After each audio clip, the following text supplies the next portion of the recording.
Hello and happy Sunday. Welcome to another Week in Review show here on the Chuckload of Comics YouTube channel. Chuckload of Comics is your source for nerd news, movie reviews, comic book talk, everything happening in the world of fandom over the past 7 days. We break it down for you every single Sunday right here on YouTube. If this is your first time to the channel, guys, take a second, click that subscribe button. Join us here every Sunday for all the fun, all the social quarantine fun. Even done under social quarantine, we're still getting quite a lot of awesome fandom news that we're going to break down for you.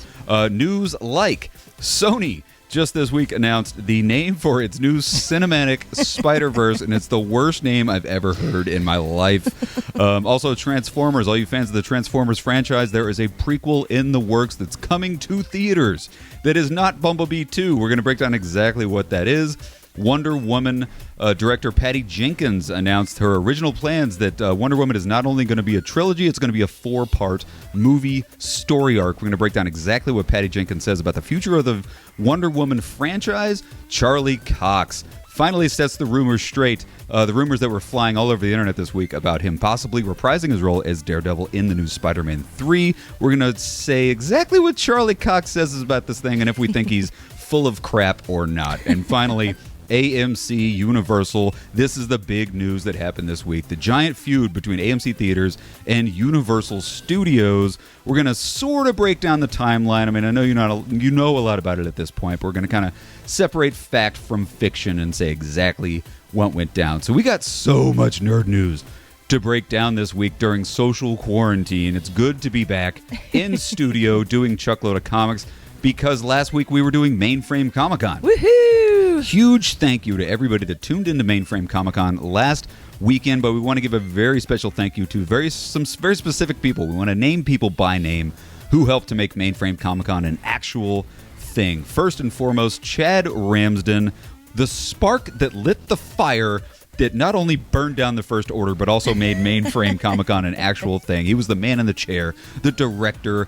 He had the weight of the world on his shoulders, and he pulled it off flawlessly. Thank you so much, Chad, for helping make Mainframe the success that it was. Rafael Espinoza over at Chicago Comics. Huge shout out to Chicago Comics. Woohoo! They were our home base here in Chicago for Mainframe Comic Con, and we can't thank you enough for unlocking your doors, letting us in, and locking the doors right behind us to let all the sick people know that you're not open for business. Big shout out to Ryan and Mark over at the Chumpcast. These guys did the Lord's work with social media promotion. They built every single social media platform that Mainframe lived on. Facebook, YouTube, Twitter, Instagram. They crushed it in the social media department. Big shout out to CJ Riley, my good buddy. He was partly responsible for all of the awesome celebrity content that we got, the celebrity guests.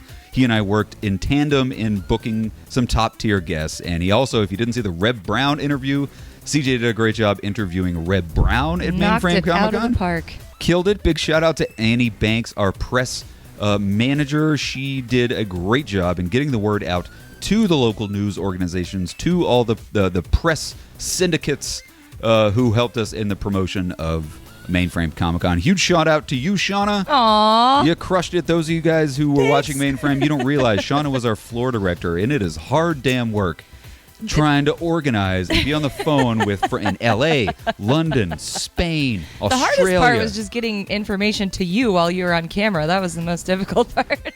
Yeah, but biggest shout out is to you guys, you the fans, everybody that tuned in to Mainframe Comic Con. Thank you so much for tuning in. Thank you so much for donating. We raised thousands of dollars for the Hero Initiative and the Red Cross, so we can't thank you enough. I know what you're asking. Mainframe 2, it is in the works. Ooh, man. We are currently in the works for Mainframe Comic Con 2. More details to come, but we are not done with Mainframe by a long shot. Heck no. So get excited, guys. Thank you so much for tuning into Mainframe last weekend, and keep your eyes peeled for announcements for Mainframe 2.0. That's right. Coming any day now. So thanks a lot, guys. Really appreciate it. So we got about a billion nerd news stories we're going to get into this week. So without further ado, this is this week's long-awaited nerd news. Check it out.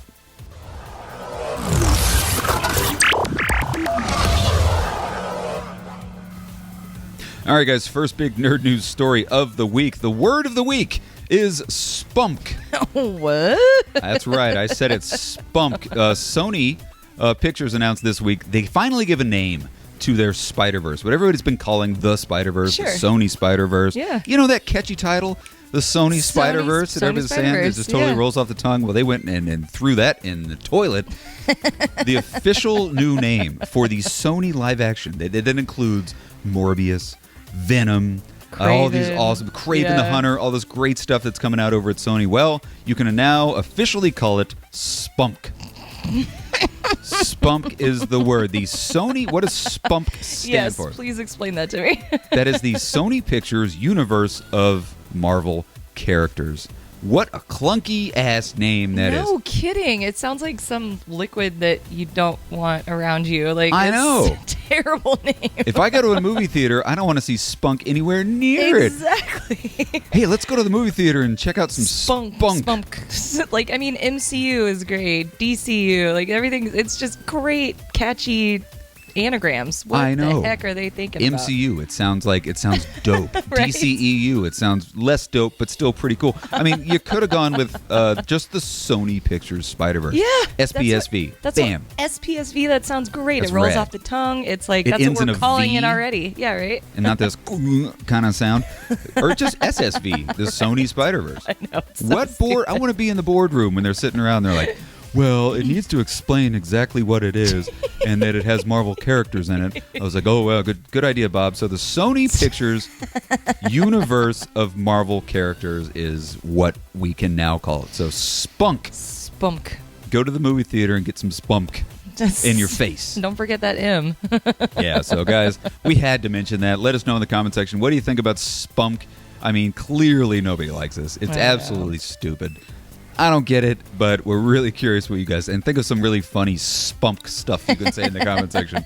And let us know, guys, about the Sony Pictures universe Marvel characters. It just sounds boring. It sounds so boring. It sounds like something, a kindergarten thing. Ooh, it's the Sony Pictures universe of Marvel characters. Well, it's like Sesame Street. Yeah, and I think they felt like they had to mention Marvel somehow, but whatever. Damn it, SPSV would have been so much cooler. But anyway, moving on, guys. Next big nerd news story of the week is a way cooler nerd news story than Spunk right? Over at Sony. Transformers, all you fans of the Transformers film franchise, get excited. There is a prequel film in the works for Transformers. They're going to explain, they're going to fill the gaps and explain a little bit more about Transformers. We'll get into that in just a second. Josh Cooley, who is the Oscar-winning director of Toy Story 4. So sweet. Josh Cooley was the co-writer of Toy Story 4. He's the guy that made Sporky a thing and entered into the public consciousness the beauty and adorability of a plastic spoon. Right? I mean, that alone gives him some street cred, I think. Completely agree. Well, Josh Cooley is teaming up with Andrew Barr and Gabriel Ferrari, who were the writers of Ant-Man and the Wasp. Nice. And it's been announced they have been hired to helm the big screen animated Transformers feature. Now, some interesting buzzwords in that. Animated? Yeah. Big screen feature. Right. So we're going to get it's not going to be a straight to VOD thing. It's not going to be just some flash in the pan animated thing. We're going to get an animated film on the big screen in theaters when theaters finally open up. Cool. That is going to, what it's going to do. The film is a prequel to the live-action Transformers. It's prequel to all the Michael Bay stuff, even a prequel to the Bumblebee movie. Nice. And it will explain the origins of Megatron and the seeds of conflict between the Autobots and the Decepticons.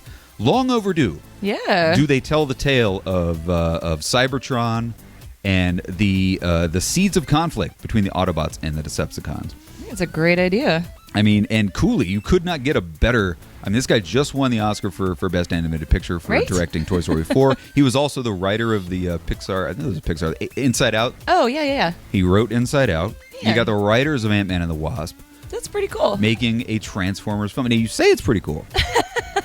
What? I'm very excited about it. But I want to ask you, because you're not you're not a boy who grew up with Transformers and like loving the Transformers, the lore and the mystery of Cybertron. Excitement level as a non-Transformers fan for not only a prequel series or prequel movie, but an animated prequel movie. I'm excited. I mean, like you said, I watched the cartoons when I was a kid, but I wasn't nearly as into it as all the boys, as you say. But no, I'm definitely excited about it. I want to see the origin stories. I don't know anything about that at all. I mean, maybe you do, but I don't. I mean, The Bumblebee movie, one of the coolest parts of the Bumblebee movie was that first scene on Cybertron where you see all the Transformers fighting in Cybertron. Exactly. That was so freaking badass. Yeah. So if that movie's going to look even remotely as cool as that did. Well, but then to your point, it's animated. Yeah. So I don't know. And is it, being that he's from Pixar, is it going to be that Pixar animation? Like, or is it going to be cool looking like single cell yeah, animation? like Spider-Verse kind of almost, animation. Good point. Yeah, like that would be cool. I'd be down for that. That's an interesting point. I would much rather see it more like single cell, like a mixture, fake single cell, a mixture of CG or of Pixar style computer animation and single cell animation, or at least something that looks like single cell animation. That would be freaking badass. That I would hope they would do that. I would be more excited if the headline was the guys that did Spider-Verse are doing the Transformers prequel. Holy crap! How cool I would know, that be? right? So what do you think? I mean, is it possible that animation is the future of the Transformers franchise? Like, say this thing is massively successful, do they put on the back burner their concept and their ideas for Bumblebee 2 and stick with the animated, or you think it's just going to be kind of a one and done? I think it's, depending on its success, it could spawn more animated features. But I mean, I'm not to mention Spider-Verse again, but that was kind of, they're still going on with the SPUMC and live action Sony Pictures Spider-Verse. So, and they're also, of course, doing a second Spider-Verse. So it could go in the vein of that if it's successful. But I don't think it's going to disrupt. I mean, I want to see Bumblebee too, so I hope it doesn't disrupt it. Yeah, and it could just tie right into Bumblebee, or it could just be a total standalone. So I'm excited about it, guys. Let us know in the comment section, how excited are you for a theatrical release, big screen, animated, Pixar-style Transformers prequel? I'm pretty jazzed about it myself, but let us know what you think in the comment section. We'd love to hear. Next big nerd news story of the week, all you fans of Wonder Woman. Who is not a fan of Wonder Woman? Right. Patty Jenkins this week announced her original plans and her continued plans for the entire Wonder Woman franchise. Patty Jenkins reveals that she has plans for Wonder Woman to have a 4-movie story arc. She always planned for the Wonder Woman story arc to be 4 movies, not just the standard trilogy. Wow. And she confirmed that the Wonder Woman 2.1 is going to be an Amazon spinoff, which is currently in development. Sweet. So we're going back to Themyscira after Wonder Woman 84, WW 84. They're going to sort of do a spinoff film that's going to be just Amazonian women. Really the best parts of Wonder Woman, in my opinion. Some of my favorite parts were the Robin Wright badass Themyscira Amazonian stuff. So they're going to make a whole Amazonian spinoff film. I like that idea. I'm pretty excited about it. But what Patty Jenkins said, she said there's an arc that I have in mind for the first movie, and then the second movie, then the Amazon movie, then the third movie. So it's not even technically going to be Wonder Woman 3. It's going to be just its own standalone thing. So Wonder Woman 3 isn't going to be Wonder Woman 4. It's still going to be Wonder Woman 3. It's just going to be sort of a spin-off. Does that make sense? Yeah, no, it does. Well, if you're excited about Patty Jenkins directing it, don't get too excited. Not only does she have no plans to direct it, she clearly doesn't even want to direct it. What? She had an interview and she said, I'm not going to direct it, hopefully. Okay. And then she smiled and it was real Hopefully. cute. She said, I'm going to try really hard not to direct this movie. It's not going to be easy, but Jeff Johns and I came up with the story. We sold the pitch and we're going to get it going. She said she will produce the movie for sure, but she wants to take a break from directing Wonder Woman films. I mean, you know, she has other projects that she wants to work on. Sure, that makes sense. She can pretty much write her own check in Hollywood right now and do any project she wants. So she doesn't want to necessarily just do Wonder Woman films, but she will come on. She does want to come back and direct Wonder Woman 3. So she wants to direct the entire trilogy, just not this little spin-off. Okay, well, I'm cool with that. I mean, I think it makes sense. And it doesn't have to be 2.1. It could just be the mascara, you know, like that could be the name of the movie. It doesn't have to be a 2.1 version. Well, regarding Wonder Woman 3, Patty Jenkins said that it was previously said to be taking place in present time. So if you're thinking about Wonder Woman 3, what takes place after WW 84, because, you know, the first movie took place, like in the 30s? Yeah. 20s, 30s, something like that. Second one's taking place in the 80s. The third Wonder Woman movie is going to take place in present day. Okay. So that's kind of cool with this little spin-off. So question, Shauna, to you. Yeah. Is 4 movies too many movies of just straight Wonder Woman? Because DCU, I mean, they're pumping out some stuff, but is that too many Wonder Woman films for one actor? For Gal Gadot, is that just too much? Do you think she'll appear in the Amazonian movie at all? Yeah, absolutely. I think 100% she'll appear in it. Well, okay, now that I said that, maybe not. She might not. But it might be young. Yeah, that's a good point. Diana Prince. Because it doesn't say what point in time the movie's going to take place. I don't think it's too much. I think DC is obviously trying to bank on their profitable films right now. I mean, Wonder Woman obviously was a huge success, and so if Patty Jenkins had the idea to make 4 films, they're saying absolutely do it. Yeah. And I don't think it's a disruption. I think is depending on the success of Wonder Woman 84, Wonder Woman 2, whatever you want to call it. If that movie is as big of a success as the first one was, which I think it will be. Oh, yeah, without a doubt. Then people are just going to be itching for another movie, and so the Mascara can come in and just be that filler, very much like Rogue One and Solo were for all of us waiting for episodes 8 and 9. So just take a break. Yeah. Take a little break from the Wonder Woman story arc and just kind of do a side story. Right. You get more information about that universe that you've never heard before. It's just kind of a side story. It is Rogue One. It is the Rogue One of the DCEU. Right. I think it's fine. I'm cool with that. Yeah. I didn't really think about the whole Rogue One thing. That's pretty smart. It's pretty smart, Shauna. Well, sometimes I have a brain. Well, currently Wonder Woman 1984 is still set for a 2020 release. It's set to come out August 14th, 2020. I don't think they're going to hit that release date. Way. I think it's going to get pushed into 2021 like every other film, like we just heard about Venom. So, guys, let us know in the comment section. Are you excited for the concept of a 4-part cinematic story arc for Wonder Woman? Do you think it's silly to kind of jump ship at the height of your popularity and then jump back? Let us know in the comment section. What do you think? I'm really, really curious. So next big nerd news story of the week, guys. Charlie Cox. You know him as Daredevil from the Netflix series Daredevil. Oh, I hit my mic. Charlie Cox this week set the record straight about the possibility of him returning as Daredevil in the new up-and-coming Spider-Man 3 movie. For weeks, fans have been abuzz about the possibility of Daredevil. There were stories flying all over the place that, oh my God, it's been announced, it's official. Charlie Cox is going to be Daredevil in the new Spider-Man 3. Well, these rumors, where did they come from? They originated from Kevin Smith. He was on him and Mark Bernardin were on their show Fat Man Beyond in their social quarantine. If you're not watching Fat Man Beyond right now, you should. It's just them at the Scum and Villainy Cantina wearing masks and stuff. So Smith revealed a rumor he heard involving a famous lawyer in Spider-Man 3. Smith said Charlie Cox, they're bringing him in as Matt Murdock. He said that's been the rumor online, and that's been one they say Marvel is going, goddamn, how did that one get out? So basically, Kevin Smith is suggesting that this particular rumor, Marvel's freaking out because of the leak. Wow. And so Kevin heard that from somebody. Somebody at Marvel heard that the leak came out, and Marvel's freaking out because everybody knows about it. Interesting. And so that's what Kevin said. Yeah. You know. I could see that. I mean, I've just never known Kevin Smith to say something that was untrue unless he had sources, Like, I just don't. Yeah. I have no doubt he heard. Dropped. He heard somebody say this. Yeah. Now, well, is it true? Well, it's seeming less and less unlikely. This week, Charlie Cox was doing what everybody does. He was doing a Zoom chat interview with people over at comicbook.com, and Charlie Cox said, I hadn't heard those rumors, but it's certainly not with my Daredevil. He said, I'm not involved in it. If that's true, it's not with me. It's with another actor. So Charlie Cox says, I haven't heard those rumors, and no one's called me yet. Interesting. Do you think he's lying?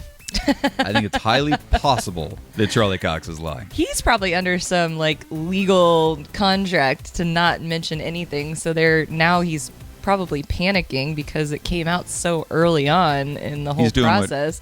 So he just has to negate it. He'd be like, oh, nope. You can't really tell. I mean, say it is true. Of course, Charlie Cox is going to say, I don't know what you're talking about. Right. You guys are crazy. No one talked to me. Say it isn't true. And say it isn't true. I mean, he would. There's no way. There's no universe in which Charlie Cox says, yeah, it's true. Yeah, that's so, of true. course, I mean, you can't tell. That's a good point. It is interesting, though, that Kevin Smith said that he heard something and someone's freaking out. So I don't know if it's true or not. Interesting note, though. Charlie Cox did, in that same interview, he said he'd love having the character return and team up with Holland. He said he really wants to work with Tom Holland nice. in Spider-Man. He said, look, I had a great time. I'm so grateful I got to play the character as long as I did. Of course, I'd love to keep going. I'd love to be involved with it, is basically what Charlie... I mean, this just in. Actor wants job. So, I don't know, man. I can't necessarily take Charlie at his word. No, I can't either. But at the same time, it's like hard to... I can't think of any character or the actor that portrays the character moving from small screen to big screen. Yeah. I can't think of a point in time when that's happened. So like outside of the Star Trek universe. Well, but that was still the same. Captain Kirk, true. you know. That's a good point. I mean, outside of the Star, Clark Gregg went from big screen to small screen to big screen. That's true. But it's very rare that somebody makes the leap from everybody's wanting Grant Gustin to come play the Flash. Yeah. And that doesn't seem like it's going to be happening. Right. So, is it true? Is it not? I don't know. Who knows? But according to Charlie Cox, it's a fallacy. It ain't happening. So, guys, let us know in the comment section. What do you think? Is Charlie Cox pulling our leg? Or do you think there's even a remote chance that Daredevil is going to return in Spider-Man 3 as Daredevil, as Charlie Cox? Anyway, next big nerd news story of the week. This has been a long week, man. I know, right? Here we're in social quarantine. I thought we would have very little nerd news and nerd talk. There was a ton to get into. It's still coming out. This one's massive. Yeah. This is like Kennedy assassination, fake moon landing. This is like earth shattering. This is the Limburg baby. Hitherto undreamt of. Hitherto undreamt of. It's all anybody's talking about this week, and that is, of course, the AMC theaters feud with Universal Pictures. And oh my God, we all saw the headlines this week. Oh my God. The headlines that said AMC bans Universal films. Well, that's not 100% accurate. So we're going to take a second. You've probably heard of this, but stick around. We're going to sort of break down the timeline of it. What was actually said, what wasn't said, our own personal theories. Don't leave your hate mail in the email saying that we're idiots. Because, look, I wasn't there. Shauna wasn't there. We've just been following it from home just like everybody else. Right. So this all stems, as you know or may not know, from the Universal releases Trolls World Tour. Of all the movies that set up World War III, I didn't think it would be a Trolls movie. But Universal releases Trolls World Tour on video on demand. That happened a few weeks ago. And then AMC got super duper pissed. Not because they released it, but because they didn't even consult the theaters. They didn't consult the theater organizations. They didn't consult AMC. They just said, boom, we're releasing our movie on demand, and suck it, theaters. And so Which AMC is kind of a jerk move, right? It's a total dick move. It breaks decades and like 100 years of tradition of that theatrical window, that unbreakable theatrical window, that unspoken rule between theaters and studios. Well, AMC was super duper pissed. They put out this massive press release that you've all heard. Uh-huh. The highlight being AMC said, "We will not forget this." Fucking scary ass words from AMC. We will not forget this. Well, so that happened a few weeks ago. This week, Universal and Forbes magazine. Universal put out this big article in Forbes magazine, just patting themselves on the back, touting the huge, massive success of Trolls on video on demand. They said it's the most it's most profitable on demand movie ever. Wow. Maybe that's true, maybe it's not, but they said, "Oh, what a huge, massive success it was." And technically, that's not 100%. Is it? Well, is it a success for on demand? Yes, but I mean, the movie cost $90, and I'm not a budgeter. Right. I'm not a freaking movie guy, but I mean, the movie cost $90 million to make. That's okay. A production budget was $90 million. The movie made a cumulative total of $100 million in video on demand. That's a lot. That's a lot of money. It is. I mean, that's when you told me that number, that I was really surprised because I didn't think you could make that much money on streaming movies. I mean, well done, Universal. Yeah. If it weren't for that original fuck you to AMC, right, I'd be saying, wow, way to go, Universal. But, and honestly, I mean, they're still losing money. Oh, yeah, absolutely. On Trolls 2, because, they made $10 million above their production budget. But to your point, you don't take into account the marketing budget. Right. The cost of putting things on VOD. Right, exactly. I mean, you got to pay to put this shit on VOD. Right. So it probably cost them $200 million to get it out there. Sure. So they're still losing money on Trolls 2. So that kind of pissed off. Anyway, the Universal CEO, Jeff Shell, stereotypical white rich asshole, he put out this little statement saying the company expects to release movies on both formats, theater and VOD. So as they're touting their own success, they said, you know what, this was so successful, we're going to do this moving forward. Once this COVID-19 thing is over, we're going to put them in movies and VOD. Oh my gosh. Then the shit started flying. And this all happened this week. The shit started flying massively right after they said, you know what, we're going to do both. Mm-hmm. That's when Adam Aaron, who is the head over at AMC Theaters, got pissed. And he wrote this really long letter. I was going to read you a snippet of it, but essentially what he said, Universal's statement assumes that we will meekly accept a reshaped view of how studios and exhibitors should interact, with zero concern on Universal's part as to how its actions affect us. This is the letter that that Adam Aaron put out. This is the one that sent all the headlines about it. Like, oh my God. AMC will not give theatrical releases to any Universal films. Like, he wrote this long, hateful, crazy, badass, insane fucking letter. Well, that's when somebody called Jeff Shell into their office. Of course they did. And said, hey, Jeff, you gotta fix recount this. what you just said. Because Jeff Shell, the exact same day that Adam Aaron press release came out, Jeff Shell, the guy who originally said we're going to do both at the same time, put out another press release same day that said, no. That's not what I said. He said, Universal is only going to release some films simultaneously and on video, on demand, and in theaters. It's like, we didn't say all of them. We'll still put Jurassic World. We'll still put Fast and Furious. Yeah. We'll still put Mummy 2 into theaters. No problem. We're just talking about some other movies. Yeah. So kind of stuck his tail between his legs a little kidding. bit. The back and forth of this thing is ridiculous. Well, it doesn't is. end there. Oh my gosh. NATO jumped in. Wait, NATO? NATO. Oh. NATO. No, the other one. No, the other NATO. The National Association of Theater Owners. Okay. NATO jumped in, and obviously they get AMC's back. NATO, a little bit pissed at Universal also, wrote their own little snarky message released in a statement in response to Universal's baseless quote call out saying, unfortunately, Universal has a destructive tendency to both announce decisions affecting their exhibitor partners without actually consulting with those partners, and now of making unfounded accusations without consulting with their partners. So again, going back to it, it's like, it's not that Universal did this, it's that they didn't do it well. Right. They didn't talk to their partners. I mean, like you said, there's this maybe it's not official, but there's this unwritten rule of how you work. The studios theatrical work window with theaters, and now you're just going out there going, oh, we'll just do whatever we want. Exactly. Universal needs AMC. AMC needs Universal. It's mutually shared destruction. If that breaks down, the whole damn system breaks down. But honestly, I'm kind of surprised that Universal is doing or making all these statements. I think they're really screwing up in that aspect because they're not exactly producing all the blockbuster movies these days. Exactly. You're not Disney, no. Universal. I'm sorry. Exactly. You're not Disney. You're not Sony. Right. You're not Marvel. Yeah.